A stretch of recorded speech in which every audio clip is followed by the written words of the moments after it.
character of our neighborhood here in Orleans is that... In Ottawa, a routine meet and greet with candidates vying for a seat on the local school board takes a turn. It is not just race. I'm talking about those kids that are transgender. Everybody needs to be treated equally.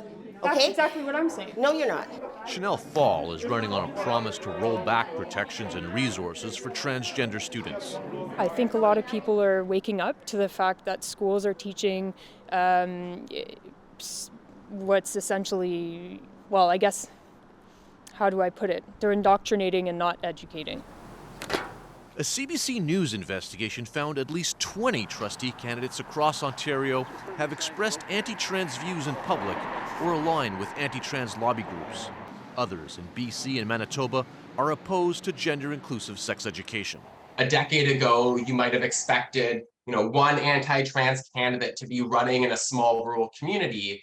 We're now seeing concentrated efforts to get more of those candidates to put their name forward, and we're seeing more connection between them.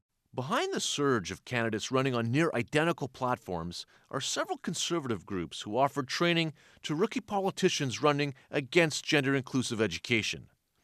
This Christian group, for example, partnered with strategists from the U.S. Republican Party to give a session to around 60 candidates in August.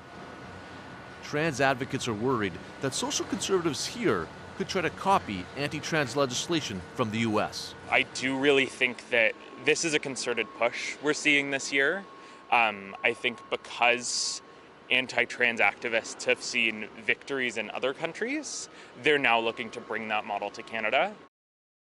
So, Jonathan, lay out what these candidates are actually proposing to change in schools.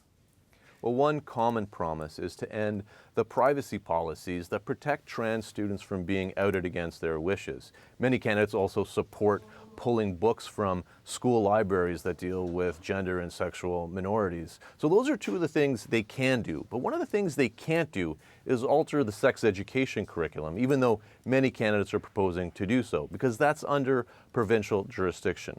But really, beyond the policy question, there's a lot of concern that if these anti-trans candidates get elected, it'll help normalize anti-trans hate and expose students to violence.